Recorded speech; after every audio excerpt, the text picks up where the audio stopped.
이어서 오늘 함께 볼 하나님 말씀은 욥기 21장 1절에서 34절 말씀입니다. 다 같이 교독하도록 하겠습니다. 욥이 대답하여 이르되 이것이 너희의 위로가 될 것이니라. 나를 용납하여 말하게 하라. 내가 말한 후에 너희가 조롱할지니라. 나의 원망이 사람을 향하여 하는 것이냐? 내 마음이 어찌 조급하지 아니하겠느냐? 너희가 나를 보면 놀라리라. 손으로 입을 가리리라. 내가 기억하기만 하여도 불안하고 두려움이 내 몸을 잡는구나. 어찌하여 악인이 생존하고 장수하며 세력이 강하냐? 그들의 후손이 앞에서 그들과 함께 굳게 서고 자손이 그들의 목전에서 그러하구나. 그들의 집이 평안하여 두려움이 없고 하나님의 매가 그들 위에 임하지 아니하며 그들의 수소는 새끼를 베고 그들의 암소는 낙태하는 일이 없이 새끼를 낳는구나. 그들은 아이들을 양떼같이 내보내고 그들의 자녀들은 춤추는구나. 그들은 소고와 수금으로 노래하고 피리 불어 즐기며 그들의 날을 행복하게 지내다가 잠깐 사이에 스올에 내려가느니라. 그러할지라도 그들은 하나님께 말하기를 우리를 떠나소서. 우리가 주의 도리 알기를 바라지 아니하나이다. 전능자가 누구이기에 우리가 섬기며 우리가 그에게 기도한들 무슨 소용이 있으랴 하는구나. 그러나 그들의 행복이 그들의 손안에 있지 아니하니 악인의 계획은 나에게서 멀구나. 악인의 등불이 꺼짐과 재앙이 그들에게 닥침과 하나님이 진노하사 그들을 곤고하게 하심이 몇 번인가. 그들이 바람 앞에 건불같이 폭풍에 날려가는 겨같이 되었도다. 하나님은 그의 죄악을 그의 자손들을 위하여 쌓아두시며 그에게 갚으실 것을 알게 하시기를 원하노라. 자기의 멸망을 자기의 눈으로 보게 하며 전능자의 진노를 마시게 할 것이니라. 그의 달수가 다하면 자기 집에 대하여 무슨 관계가 있겠느냐. 그러나 하나님께서는 높은 자들을 심판하시나니 누가 능히 하나님께 지식을 가르치겠느냐. 어떤 사람은 죽도록 기운이 충실하여 안전하며 평안하고 그의 그릇에는 것이 가득하며 그의 골수는 윤택하고 어떤 사람은 마음에 고통을 품고 죽음으로 행복을 맛보지 못하는도다. 이 둘이 매 한 가지로 흙 속에 눕고 그들 위에 구더기가 덮이는구나. 내가 너희의 생각을 알고 너희가 나를 해하려는 속셈도 아노라. 너희의 말이 귀인의 집이 어디 있으며 악인이 살던 장막이 어디 있느냐 하는구나. 너희가 길 가는 사람들에게 묻지 아니하였느냐? 그들의 증거를 알지 못하느냐? 악인은 재난의 날을 위하여 남겨둔 바 되었고 진노의 날을 향하여 끌려가느니라. 누가 능히 그의 면전에서 그의 길을 알려주며 누가 그의 소행을 보응하랴. 그를 무덤으로 메어가고 사람이 그 무덤을 지키리라. 그는 골짜기에 흙덩이를 달게 여기리니 많은 사람들이 그보다 앞서갔으며 모든 사람이 그의 뒤에 줄지었느니라. 함께 읽겠습니다. 그런데도 너희는 나를 헛되이 위로하려느냐? 너희 대답은 거짓일 뿐이니라. 아멘.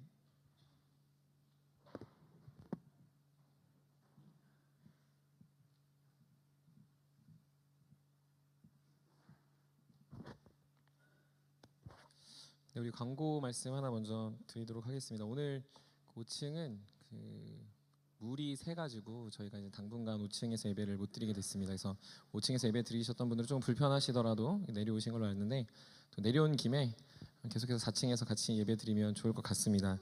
또 한 가지는 다음 주에 저희가 추수감사주일 예배를 드립니다. 그래서 청년들도 성찬을 합니다. 성찬을 하는 건 우리가 주님 안에서 한 몸이요 한 가족이라는 사실을 기억하며 드리는 겁니다. 그래서 여러분들이 한 주 동안 살면서 더 특별히 경건하게 더 조금 더 성찬을 생각하시면서 다음 주에 예배에 참석하시면 좋을 것 같고 또 서로가 서로에게 그런 한 가족된 모임 또 한 가족된 연합을 우리가 누리셨으면 좋겠습니다. 네, 우리 한번 좌우 옆에 있는 지체들을 보면서 이렇게 인사했으면 좋겠습니다. 당신은 성공한 인생입니다 라고 인사해 볼까요? 네, 우리 한두 명 더 인사해 봅시다. 당신은 성공한 인생입니다. 네, 다들 썩 인정하지 않는 표정입니다. 우리가 주님 안에 있을 때 참된 성공한 삶임을 깊이 경험하셨으면 좋겠습니다. 우리가 신앙생활을 하다 보면 낙담할 때가 있습니다. 그것은 지지부진한 나의 신앙 혹은 변화되지 않는 어려움, 바뀌지 않는 나의 생각들입니다. 신앙생활하지만 늘 답보하는 것 같은 드라마틱한 변화가 나타나지 않다 보니까 우리가 굉장히 낙담하는 거죠. 교회 와서 새로운 삶을 살아보려고 하는데 교회나 그 이전의 삶이나 별로 다를 것 같지 않은 또 그런 마음가짐 때문에 우리는 포기하고 싶은 마음이 듭니다. 교회는 평안이 있고 행복이 있다라고 해서 왔는데 사실은 그런 행복과 평안은 나는 전혀 경험할 수 없는 것 같고 오히려 더 교회에 오다 보니까 일상의 삶의 무게들이 더 무거워지는 일들을 경험할 때 우린 또 낙담하기도 합니다. 심지어는 교회를 어떻게든 큰맘 먹고 나왔는데 믿어지기는커녕 더 안 믿어지는 상황들이 우리 안에 반복되다 보니 여러분들과 또 우리 삶 속에서 신앙을 고민하게 되는 거죠. 여러분들은 어떤 상황에 계십니까? 여러분들도 아마 이러한 고민들을 하고 있는 지체들이 있지 않을까라고 생각합니다. 그런데 이런 단순한 혹은 신앙의 낙담과 좌절뿐만 아니라 우리가 진짜 신앙의 길을 더 오래 더 깊이 살아가다 보면 소위 말해 과연 이 길이 맞느냐라고 고민할 때가 있습니다. 그것은 하나님을 믿는 사람들과 믿지 않는 사람들의 차이가 별로 없는 게 아니라 너무 크게 나타날 때 그런 고민을 하게 된다는 거죠.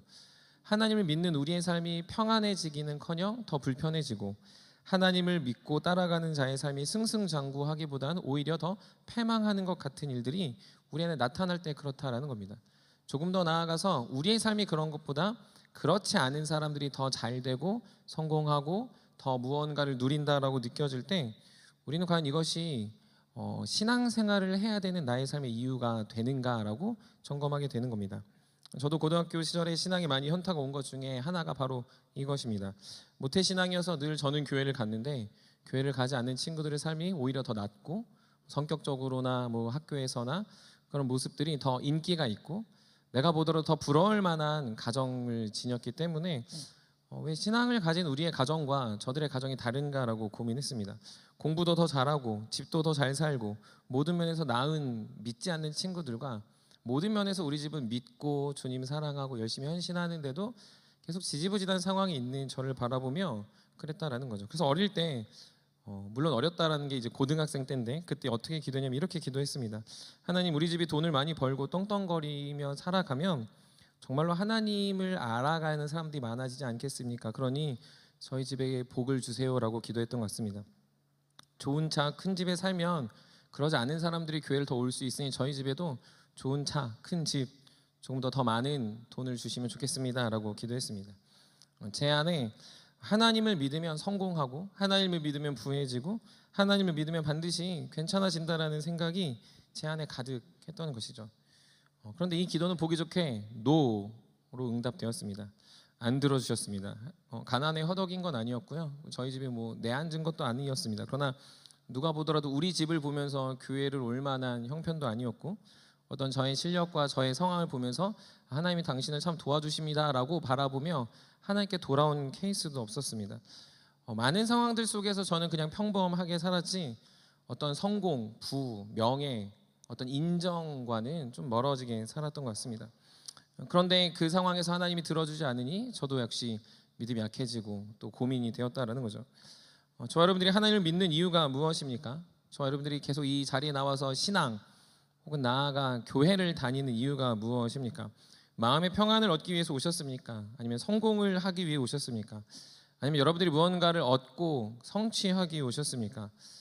오늘 우리가 이 문제에 대해서 한번 깊이 한번 성찰하고 우리 안에 있는 그 깊은 내면의 문제들, 진짜 우리가 내 속에서 바라고 있는 것이 무엇인지를 저 여러분들이 한번 하나하나 들춰보는 시간이 되었으면 좋겠습니다. 욥의 대답을 보면 믿음의 이유와 믿음 생활을 하는 우리의 삶의 태도가 진짜 세상과 무엇이 다른지를 설명하고 있기 때문에 그렇습니다. 그래서 오늘 설교 제목도 길과 길 사이로 정했습니다.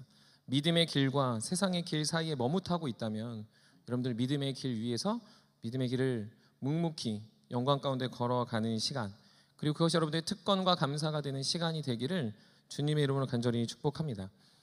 먼저 우리가 욥의 대답은 우리가 읽지 않았던 오늘 본문 앞에 있던 20장, 우리가 지난주 13장을 했는데 그 사이에 또 많은 친구들이 욥에게 엄청난 이야기를 쏟아붓고 있습니다.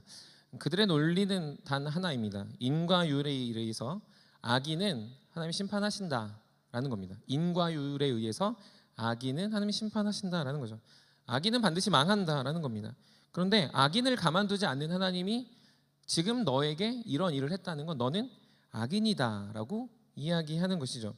사실 이 맥락 안에서 틀린 건 없습니다. 왜 틀리지 않았습니까? 하나님은 악을 미워하시고 하나님은 악을 심판하시는 분이다라는 사실은 틀리지 않았기 때문입니다. 그러나 더 엄밀히 말하면 틀렸습니다. 왜 틀렸죠? 욥이 악인이어서 심판받고 있지 않다라는 걸 우린 잘 알고 있기 때문이죠. 지금 욥의 심판이 악인이어서 온 게 아니라 하나님이 욥을 향한 훈련과 연단과 변화를 위해 주셨는데, 그것을 그냥 표면적으로 보고 있는 친구들은 너 악인이어서 심판받는 거야, 세상이 다 악인들이 심판받게 돼, 하나님은 악인은 가만 내버려 두지 않으셔 라고 엄청난 말들을 13장부터 20장까지, 지금 14장부터 20장까지 쏟아내고 있다는 거죠. 상황을 파악하지 않고 결과에 집중하여 세상이 욥에게 이야기하고 있는 겁니다. 그런 연속적인 대답에 욥은 반박하고 있습니다. 정말 그러냐? 정말 악인은 망하냐? 정말로 너가 믿는 악인 필망론이라고 말하는데, 악인이 진짜 필히 망한다면 진짜 이 세상은 악인은 하나도 남지 않았느냐라는 질문을 던지고 있습니다. 그리고 그 질문과 대답을 통해서 욥은 지금 자신의 믿음을 발견하고 있는 것이죠. 오늘 본문 7절부터 13절에 보면 악인들이 어떻게 살아가는지를 이제 일목요연하게 쭉 열거하고 있습니다. 보면요, 단순해요. 악인들은 잘 삽니다. 대대손손 건강하고 부의 되물림이 있고 그들은 잔치를 베풀어 기쁨이 끊이질 않습니다. 그들의 삶에 평안과 안전함이 있습니다. 그리고 그들에게는 늘 성공과 부유함을 누리게 되는 거죠. 이게 무슨 말입니까? 멸망은커녕 더 잘 되더라. 악인 필망론이라고 말하는 너희의 말에 진짜 악인이 망했느냐? 아니다. 진짜 우리가 살고 있는 세상에 악인이 더 떵떵거리며 잘 살지 않느냐라고 욥은 소발의 말에 반박하며, 그럼 이건 어떻게 설명할 건데? 라고 이야기하고 있다는 거죠. 오늘 본문이 아닌 우리 예레미야 12장 1절부터 3절도 같은 맥락의 이야기를 하고 있습니다. 우리 한번 예레미야 12장 1절부터 3절 같이 읽어보도록 하겠습니다. 읽겠습니다. 시작. 내가 주와 변론할 때에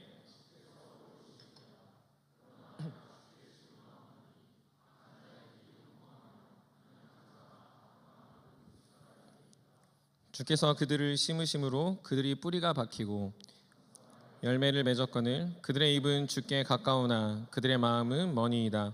여호와여, 주께서 나를 아시고 나를 보시며 내 마음이 주를 향하여 어떠함을 감찰하시오니 양을 잡으려고 끌어냄과 같이 그들을 끌어내시되 죽일 날을 위하여 그들을 구별하옵소서. 아멘.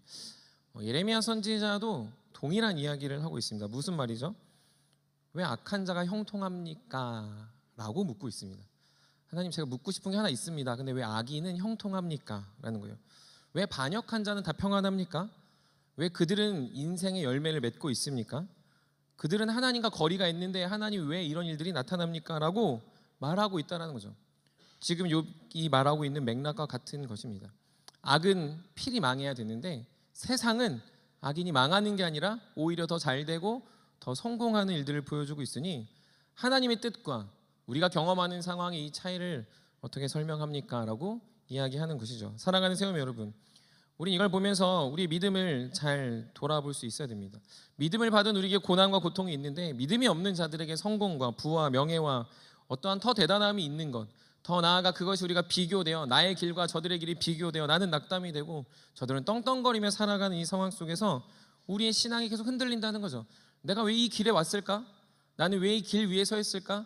나는 저 길로 가야 되는 거 아닌가? 난 저 길로 가고 싶은데 내가 이 길에 왔으면 떵떵거릴 줄 알았는데 내가 잘못 선택했나? 두 가지 중에 하나였는데 이거 5대5의 그 확률을 내가 잘못 선택한 건가 아니라고 우린 계속 반문하며 이 길을 걷고 있다는 거죠. 여러분 주변을 한번 생각해 보십시오. 남부럽지 않게 사는 사람이 신앙인이 많습니까? 아니면 신앙인이 아닌 사람이 많이 있습니까? 여러분 한번 그냥 스쳐 지나가 보세요. 여러분 주변에 여러분들에게 뭔가 독려하고 잘 살라고 말하고 자신이 성공하고 무언가를 계속해서 이끌어가고 있는 사람들 중에 믿음에 있는 사람들이 많습니까? 아니면 믿음이 없는 사람들이 훨씬 많이 있습니까? 아마도 믿음이 없는 사람들이 훨씬 더 많이 여러분들을 다그치고 채근하고 여러분들을 계속 왜 교회를 굳이 가느냐라고 말하는 사람들이 훨씬 더 많을 것이다 라는 거죠. 우리가 알고 있는 지식은 악은 필망해야 되는데 그렇지 않은 상황이 우리도 설명할 수 없고 세상도 설명할 수 없고 하나님도 나타나 설명해 주지 않으니 욥이 지금 욥의 친구들에게 말하고 있는 겁니다. 믿음의 길을 걸어가며 성공과 부가 아닌 계속해서 낙담과 좌절, 더 나아가 욥은 설명할 수 없는, 이해할 수 없는 이 고난 앞에서 자신은 악인이 아닌데 이 세상의 악인이 형통해 가는 걸 보면서 하나님의 뜻과 하나님의 은혜들을 더욱 분명하게 알려주고 있는 것입니다. 악인이 이러한 모습들을 보면서 욥은 지금 무엇을 말하고 있냐면 그 안에 하나님의 시차가 있다라는 걸 알려주고 있습니다. 악인은 필망해야 되는데 우리가 보는 시야와 우리의 보는 환상과 내가 지금 있는 이 상황에서 볼 때는 그들이 망하지 않는 것처럼 보이지만 반드시 망할 것이다 라는 시차를 알려주면서 욥이 지금 하나님이 말하는 악에 대한 것과 하나님이 말하는 의인에 대한 것을 설명해 주고 있습니다. 우리 한번 본문으로 돌아와서 욥기 21장 14절부터 16절 우리 한번 같이 읽어보도록 하겠습니다. 오늘 본문 21장 14절부터 16절 읽겠습니다. 시작. 그러할지라도 그들은 하나님께 말하기를 우리를 떠나소서 우리가 주의 도 알리를 바라지 아니하나이다. 전능자가 누구이기에 우리가 섬기며 우리가 그에게 기도한들 무슨 소용이 있으랴 하는구나. 그러나 그들의 행복이 그들의 손안에 있지 아니 악인의 계획은 나에게서 멀구나. 아멘. 지금 무슨 말을 하고 있는 겁니까? 악인이 눈에 보이기에는 좀 성공하고 잘 살고 괜찮아 보인다 하더라도 그들은 반드시 필망할 건데 그들이 필망의 전조 증상, 그들이 악인이라는 확증되는 증거 하나가 있는데 그건 무엇이냐면 그들은 하나님을 알지 못한다라는 겁니다. 그들은 하나님을 멀리하고 있다라는 겁니다. 그들은 기도하지 않고 그들은 계속해서 자신의 계획을 내세우며 자신의 계획이 성공할 것이다라고 자신이 악인 됐다라는 걸 증명해내고 있다는 거죠. 예레미야도 아까 읽었던 본문에서 보면요, 주께서 그들의 마음이 멀리 있다라고 이야기하고 있습니다. 사랑하는 세우미 여러분, 악인과 의인을 구별하는 건 결과가 아닙니다. 여러분들의 삶이 지지부진하고 성공이 없고 낙담하고 좌절하고 되는 것마다 다 안 되고 여러분들이 마치 미다스의 손처럼 되면 다 망하고 여러분들의 어떤 모든 수고와 노력은 다 물거품처럼 돌아가는 상황 때문에 여러분들이 악인이 되는 게 아니라는 거죠. 여러분들의 인생이 마치 다 너무나도 답답하고 너무 힘들어서 하나님 나를 버리셨나 생각하는 그 지점이 여러분들이 악인으로 증명되는 게 아니다라는 겁니다. 시차가 존재하는데 그 시차 동안 등장하는 증거가 뭐냐면 의인은 그 순간에 하나님을 찾는다면 악인은 그 순간에 하나님을 멀리하고 자신의 계획을 내비치며 살아가게 된다는 겁니다. 그의 성공과 그의 명예로도 부족해 악인은 계속 악의 길로 치닫고 자신을 높이는 반면에 의인은 그런 상황에 하나님을 찾고 하나님이 기쁨이고 하나님이 나의 영광이라는 사실을 명명백백히 드러내는 사람이 성경에서 말하는 의인이다라는 겁니다.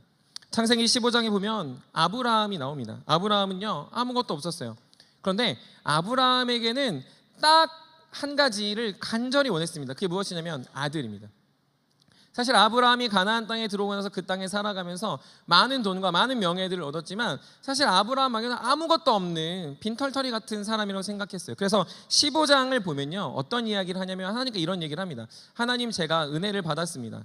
제가요 아무 빈손 아무것도 없이 갈대아우를 떠나 이 가나안 땅에 왔는데 이 주신 모든 것들이 결국 후사가 없으면 다 허공에 날리니까 종중의 엘리에셀에게 제가 이것들을 물려줘야 합니까?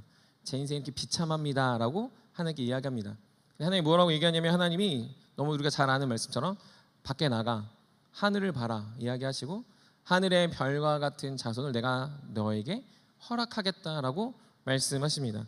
그러자 아브라함이 다음과 같이 이야기합니다. 우리 창세기 15장 6절인데요 우리 한번 다 같이 읽어보도록 하겠습니다. 읽겠습니다. 시작. 아브라함이 여호와를 믿으니 여호와께서 이를 그의 의로 여기시고. 아멘. 아브라함의 상황은요 세상이 볼 때는 뭐 다 가진 것 같고 다 있는 것 같지만 실제 고대 근동에서 자녀가 없다는 건 망한 인생입니다.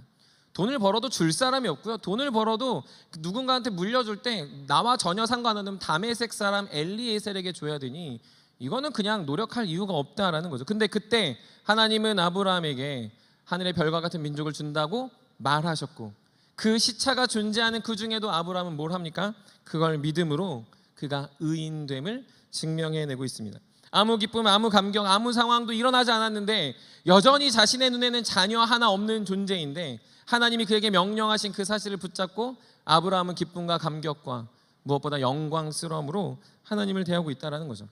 사랑하는 세움 여러분, 하나님을 믿는 우리에게 우리가 원하고 우리가 간구하는 것은 내가 하나님을 믿으니 내가 원하는 모든 것이 들어진다는 소망이 우리의 믿음의 근거가 아닙니다. 하나님을 믿는다는 건 하나님의 뜻이 나를 통해 이루어진다는 소망이 나의 기쁨이어야 한다는 거죠.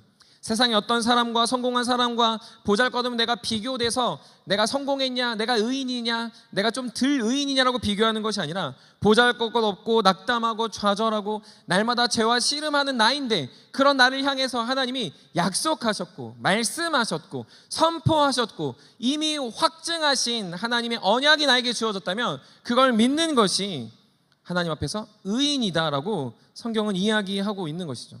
그러므로 악인과 의인은 결과로 성공으로 눈에 보이는 좋은 것이 아니라 그 약속을 붙잡으며 우리 안에 나타나는 그 시차를 극복해낼 때 하나님은 그런 사람들을 축복하시고 은혜를 베푸신다라는 겁니다. 요즘 우리 청년부안의 제자훈련에 뭐 이런 표현을 들으면서 붐이 일어나는 것 같습니다. 많은 그 제자훈련의 자리마다 청년들이 합류하고 있고 특별히 요즘 청년들을 볼 때마다 여기저기서 암송 점검하는 모습을 보면 제가 그렇게 흐뭇합니다. 암송 점검에서가 아니라 청년들이 열심히 하는구나라는 생각이 들어서 그래요. 근데 저도 제자훈련 과정들을 잘 훈련하고 강의하다 보면 제가 제일 좋아하는 강의가 몇 가지가 있습니다. 그 중에서 뭐 양육반에서는 최우승리 얻기까지가 있고요. 사실 사역반을 할 때는 저는 교회라는 강의를 좋아합니다. 근데 성장반 강의 중에서는 거의 마지막에 하는 주제권이라는 강의를 좋아하는데 이 주제권이라는 강의는 우리의 구원과 깊이 연관된 것을 증명해내는 강의라고 생각이 들어서 그렇습니다. 이 주제권 강의는 너무 단순해요. 뭐냐면요, 우리의 돈, 시간, 어떤 우리의 성공, 우리의 감정, 우리의 어떤 목적, 우리의 비전 이런 것들이 다 주님께 있다라는 것을 우리는 증명해내는 자들이라는 강의죠. 믿음이 없을 때는 돈 버는 것이 나의 성공과 안전을 위했다라면 믿음을 갖고 우리에게 돈을 버는 이유는 그것을 통해 하나님 나라에 선용하기 위해서 벌어가는 겁니다. 믿음이 없을 때 시간은 전부 나의 것이었기 때문에 예배를 드리고 주님 앞에 나아가는 것이 불편했다면 믿음을 지니고 나서는 믿음의 공동체와 함께 시간을 보내며 한몸 되는 지체들을 이루어갈 수 있게 됩니다. 믿음이 없을 때는 비전이 나의 것이라면 어느 순간 믿음이 가진 우리에게는 하나님이 주신 꿈을 꾸며 살아가는 하나님의 백성이 되어가는 거죠. 그전에는 친구, 직장, 결혼, 감정이 나의 것이었다면 믿음을 가지고서는 하나님이 나에게 주신 감정을 어떻게 선용하고 어떻게 결혼하고 어떤 직장에 가야 하며 어떤 친구를 사귀어야 하는가를 아주 실제적으로 고민하는 것이기 때문이다라는 거죠. 여러분 이게 왜 가능합니까? 그건 믿음 때문입니다. 하나님의 믿음 때문이죠. 이걸 한다고 여러분들 돈을 더 준다, 이걸 한다고 여러분들이 성공한다, 이걸 하면 여러분들을 보면서 누군가가 교회를 온다라고 해서가 아니라 내 안에 하나님을 믿으니 그것이 나 안에 영원한 영광과 소망이 되니 그것이 악인과 나, 세상과 나를 비교할 때 악인의 길을 걷는 사람들이 아무리 승승장구하는 것이 있더라도 내 안에 그들의 시차를 보며 그들이 망하지 않는 것처럼 보인다 하더라도 저와 여러분들 안에 있는 믿음이 계속 이 길을 선택하게 하는 건 하나님의 사랑과 은혜 안에 있기 때문이라는 거죠. 이 길을 넘어갈 수 없는 그 걸음 안에 저 여러분들을 하나님이 부르셨기 때문에 우리는 계속해서 우리의 삶의 결과로 우리를 평가하는 게 아니라 하나님 안에서 하나님의 능력 안에서 평가하게 된다라는 사실입니다. 사랑하는 세움의 여러분, 악인은 계속해서 자신을 위해 살아간다면 의인된 저와 여러분들은 주님의 길 위에 서 있는 자들임을 잊지 마시길 소망합니다. 악인은 자신의 만족을 위해 모든 것을 쏟아부으며 더 성공하기 위하여 하나님을 멀리하는 자들이라면 의인은 그런 순간에 그것이 부럽고 그것이 무언가 내가 얻고 싶고 그것을 내가 추구하고 싶은 마음이 드는 순간 그것이 아닌 하나님의 말씀, 하나님의 약속, 하나님의 신실하심을 붙잡는 자들임을 꼭 기억하시길 소망합니다. 그럴 때 우리의 마음속에 악인을 필망한다라는 논리가 틀린 것이 아니지만 악인이 망하지 않는 모습을 보면서 부러워하거나 어떤 것들을 소망하는 것이 아닌 우리 안에 있는 영광스러움, 내가 지금 이 길 위에 있다는 영광스러움이 여러분들이 계속 주님을 따라가는 주의 백성이 되게 할 줄 믿습니다.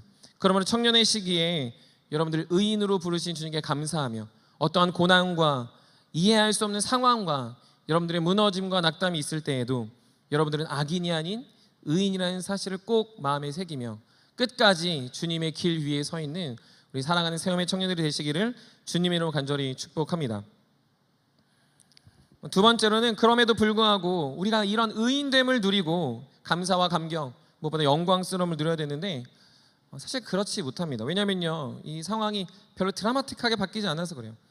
계속해서 이 시차가 언제 끝나냐라는 것을 고민하지 이 시차에 집중하고 어떤 세상 사람들의 성공에 바라보면서 내 안에 주어진 감사와 감격들이 막 사그라들어서 그래요. 세상은 막 더 잘 살고 더 능력 있고 하는데 나는 계속해서 보잘것없고 지푸라기 잡은 것 같은 심정으로 살아가는 나의 마음에 너무나도 두려움과 낙담이 생긴다라는 거죠. 마치 믿음의 선진들이 아무도 믿지 않을 때 홀로 믿었던 믿음처럼 우리는 계속 믿음의 길 위에 서 있으면서 계속 세상이 부럽고 세상을 따라가고 싶고 다시금 영광스러움이 있는데 잠깐 돌아갔다 오면 안 될까? 잠깐 저거 얻어오면 안 될까? 잠깐 저건 얻으면 안 될까라는 생각이 여러분들 안에 사실 매일, 아니 어쩌면 지금도, 어쩌면 여러분들 돌아가는 여러분들의 삶의 현장의 자리에 날마다 도사리고 있는 문제일 수 있다는 거죠. 이것을 신학자들은 무엇이라 얘기하냐면 신앙의 유리막 효과라고 이야기합니다. 리더들이 몇 번 강의했었는데요, 신앙의 유리막 효과예요. 사실 이게 되게 너무나 적절한 비유라고 생각이 듭니다. 우리가 살아가는 길과 의인이 살아가는 길과요, 세상 사람들이 살아가는 길이 딱 붙어 있어요. 딱 붙어 있어요. 이게 좀 떨어져 있으면 안 보이면 좀 괜찮은데 딱 붙어 있어요. 근데 문제는 뭐냐면요, 그 사이에 유리막이 있다는 거예요. 유리막. 이 오른쪽의 길과 이 왼쪽에 이렇게 유리막이 있어서요, 오른쪽으로 걷는 사람이든 왼쪽으로 걷는 사람이 서로 봐요. 서로. 근데 문제 하나 있어요. 그 길로 들어섰으면 절대로 다른 쪽으로 못 넘어가는 유리막이 존재한다는 거죠. 성경은 우리가 걷는 그 길을 좁은 문, 좁은 길이라고 합니다. 더 놀라운 특징은요, 아무도 찾는 이가 없는 길이에요. 그래서 우리가 걷는 길은요, 띄엄띄엄 있어요. 있어봤자 한두 명? 우리가 이렇게 산길 걷다 보면 그런 느낌이죠. 제대로 가는 건가? 그래서 이렇게 표시해 놓죠. 이렇게 여러분 보셨어요? 리본으로 표시해 놓거든요. 그러니까 보고 따라가요. 걷다 보면 저 앞에 한 명 보일까? 진짜 길이 맞나? 이런 길인 거예요. 근데 그 옆에 딱 유리막 처져에 섰다 옆에 보니까요, 우글우글해. 사람이 너무 많아. 와, 그럴 때 우리가 현타가 오죠. 내가 잘못 왔나? 내가 좀 잘못 길을 왔나 보다라는 생각이 들죠. 우리가 그렇죠, 막 이렇게 내비 안 보고 막 가다가 길 막혀서 이렇게 낭패 보는 경우들이 있는데, 마치 길을 가고 있는데 난 잘 갔다고 생각하고 왔는데 내 길은 아무도 안 보이는 길인데 옆에는 사람이 우글우글한 거예요. 왜 그렇죠? 성경은 그 세상의 길을 넓고 많은 사람들이 가는 길이다라고 이야기해서 그렇습니다. 여러분, 이게 차이라는 거예요. 우리가 들어선 길에는 아무도 없어요. 없는 것 같아요. 한두 명 있어야 많은 거예요. 근데 그 유리막을 딱 쳐서 세상이 계속 보이니까, 눈에 자꾸 아른거리니까, 내가 혼자 걷고 있는데 옆에서 많이 뛰고 있고 걷고 있고 많은 사람들이 가고 있으니까 계속 우리는 우리의 길을 의심하게 된다는 겁니다. 마치 이건 무엇과 같냐면 예수님을 바라보며 바다 위로 뛰어든 베드로가 아주 잠깐은 바다 위에 서 있었는데 풍랑 이는 바다를 보자 바다 밑으로 가라앉는 것과 같은 이치입니다. 하나님이 은혜를 주셔서요, 소돔과 고모라에는 이 롯을 꺼냈어요. 롯을 집어서 완전히 끄집어낼 때 롯과 롯의 가족과 롯의 자녀들이 다 나왔습니다. 근데 그 자신이 가지고 나오지 못한 재물이 아까워 롯의 처는 뒤를 돌아보아 소금 기둥이 되는 것 같다는 거죠. 이거 진짜 멸망하는 거 맞아? 하나님이 소돔과 고모라 멸망하는 거 근데 진짜 맞아? 진짜 유황불이 떨어진 거 맞아요? 뒤를 딱 돌아보는 순간 롯의 아내는 어떻게 했죠? 소금 기둥이 되어버렸다라는 거죠. 근데 저와 여러분들이 그 위치에 있다는 거죠. 어느 위치입니까? 소돔과 고모라 성을 나온 그 자리, 예수님 보고 바다 위에 뛰어든 그 자리, 그 자리 위에서 세상이 너무 잘 보이는 거죠. 풍랑이 잘 보이고 유황불이 보고 싶고 세상이 무언가 잘 돼가는 것 같아서 내가 이거 지금 바다에 뛰어든 거 잘한 건가? 내가 소돔과 고모라에 나의 모든 재산을 놔두고 온 게 잘한 건가라고 고민하며 두려워하는 것이 사람들이 살아가는 이 신앙의 유리막 효과의 맹점이라는 겁니다. 유리막을 넘어서고 싶습니다. 유리막을 뚫고 싶죠. 부셔서라도 저쪽으로 가고 싶습니다. 못 간다면 다시 내 인생을 다시 리와인드해서라도 다른 선택을 하고 싶다라고 고민까지 합니다. 후회합니다. 낙담하죠. 좌절하죠. 왜냐하면 나는 곧 바다에 빠질 것 같고, 나는 유황불에 내가 타가 죽어갈 것 같고, 나를 부른 분이 누구인지를 망각해 가게 되다 보니까 발을 동동거리며 우리는 계속해서 걷는 게 아니라 옆을 보고 삽니다. 길과 길 사이에 서서 계속 옆만 보고 있는 거예요. 내가 걸어가는 그 길에, 그 길 끝에 영광과 능력과 은혜와 복이 있음에도 불구하고 그 길로 가는 것이 아니라 그 길에 서서 길 반대편을 계속 바라보며 부러워만 하고 있는 거죠. 낙담만 하고 있는 거죠. 울고 불고 떼만 쓰고 있는 거예요. 언제 이게 끝나나? 제발 좀 이 유리문이 열렸으면 좋겠다. 제발 이것이 거쳐졌으면 좋겠다. 나를 좀 절로 건져줬으면 좋겠다라는 말도 안 되는 상상을 하며 우리는 멈춰 있다라는 겁니다. 우리 한번 본문을 같이 봤으면 좋겠습니다. 욥기 21장 30절부터 32절인데요. 우리 한번 같이 읽겠습니다. 우리 같이 읽겠습니다. 시작. 악인의 재난을 나를 위하여 남겨둔 바 되었고 진노의 날을 향하여 끌려가느니라. 누가 능히 그의 면전에서 그의 길을 알려주며 누가 그의 수행을 보응하랴. 그를 무덤으로 메어가고 사람이 그 무덤을 지키리라. 욥은 명백히 압니다.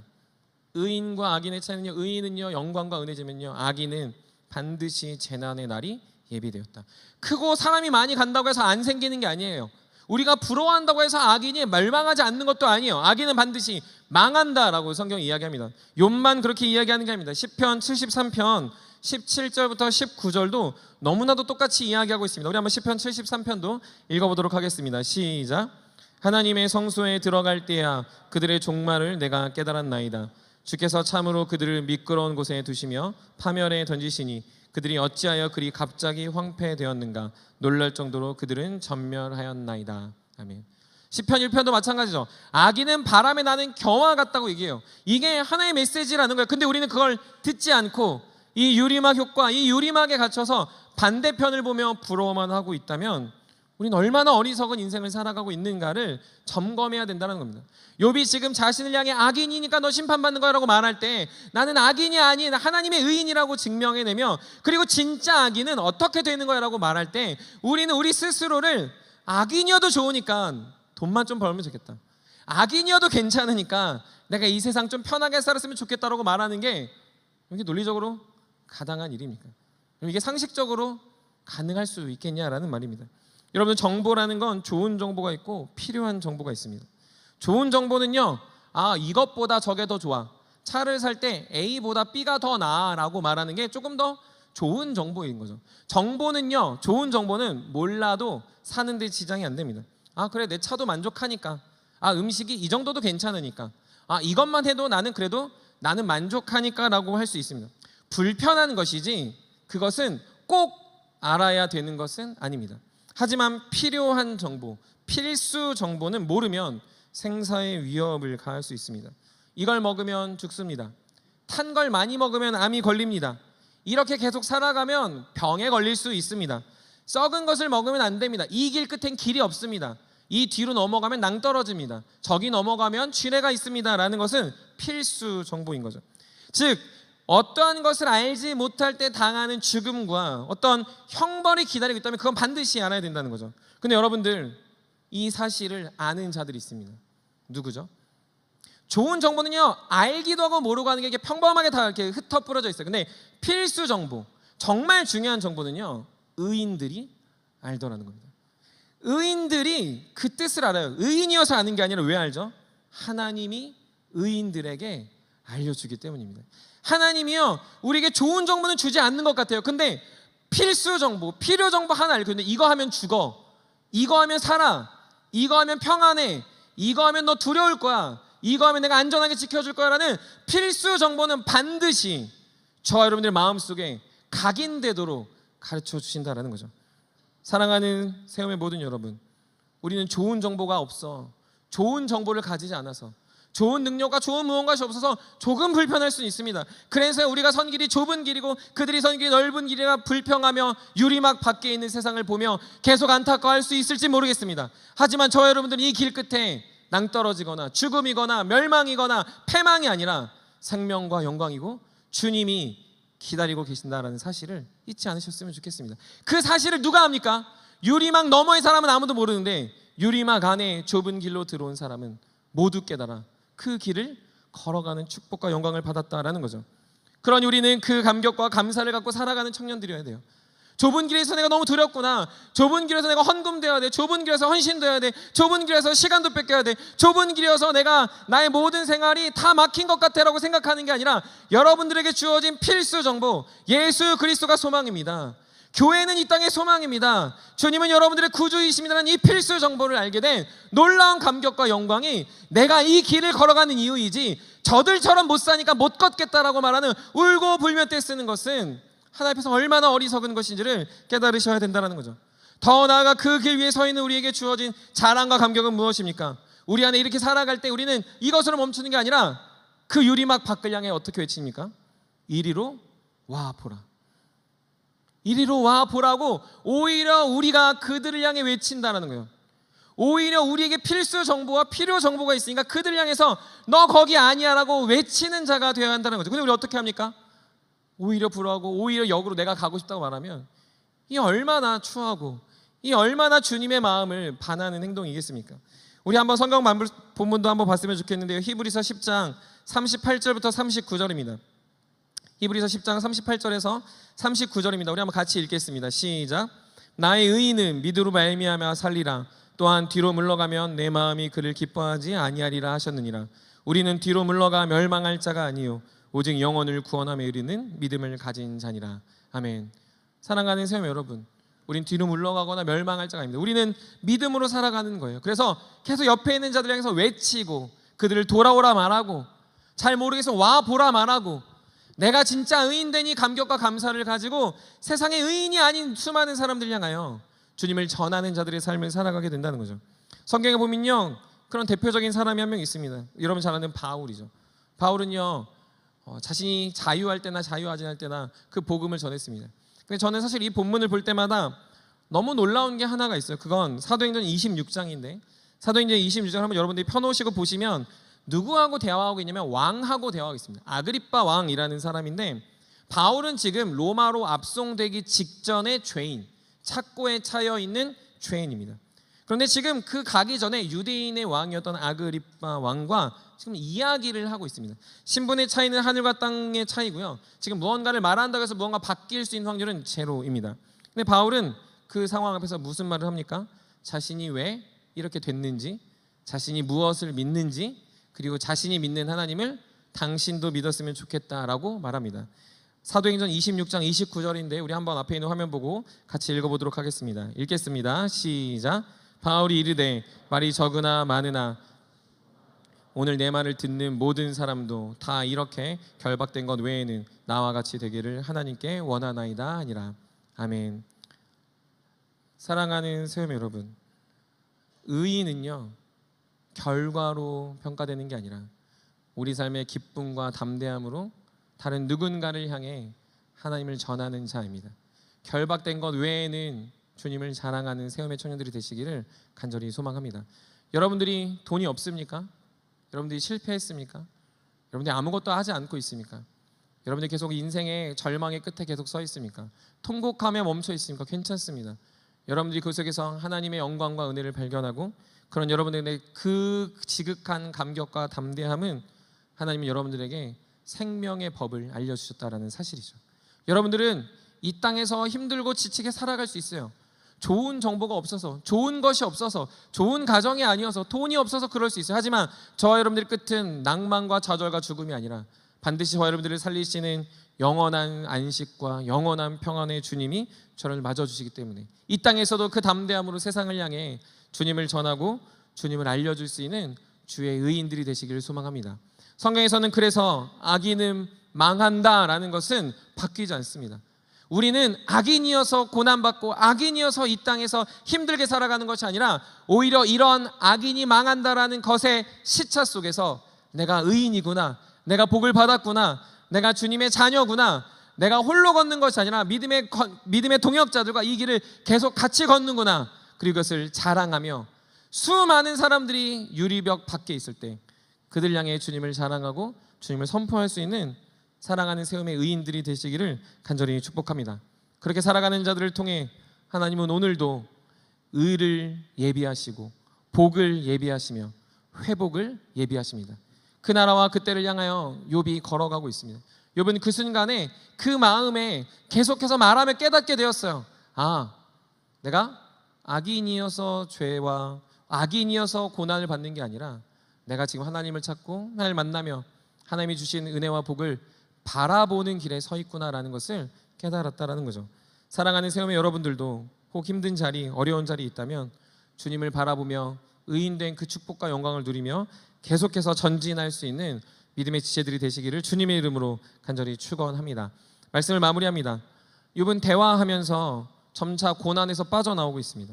친구들하고 대화하면서요, 마치 고난에 잠식되었다가 객관화가 되고 자신의 문제를 바라보게 됩니다.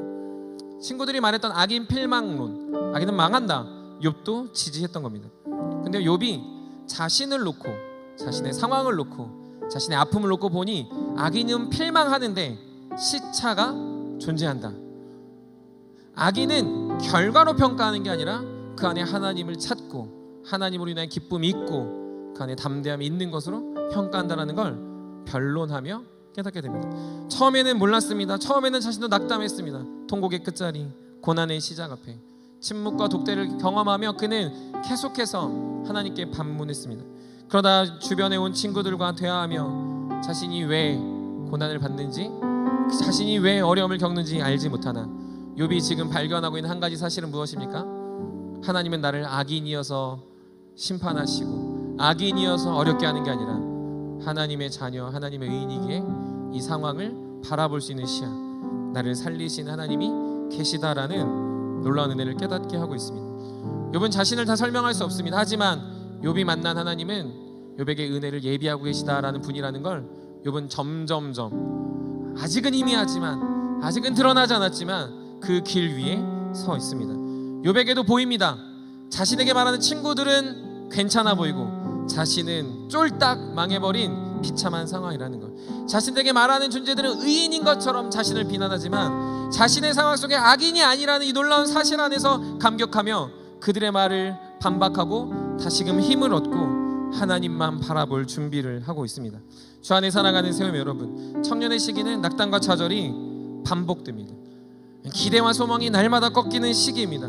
무언가를 도전하고 무언가를 노력해도 되는 것 하나 없다라고 말해도 그것이 청년의 시기입니다. 아파서 청춘이 아니라 청춘으로 살아가는 게 아픕니다. 세상은 우리를 돌아보지 않고 여러분들의 어떠한 이해와 여러분들의 감정을 공감해주지 못하는 것이 더 허다합니다. 그러나 그것이 우리의 중요한 정보, 필수 정보랍니다. 청년의 시기에 깨달아야 되는 건 중요 정보를 많이 아는 게 아니라 필수 정보, 여러분들이 의인이라는 사실과 여러분들 부르신 하나님은 여러분들을 이 좁은 길에 세우신 만왕의 왕이시고 만주의 주라는 사실입니다.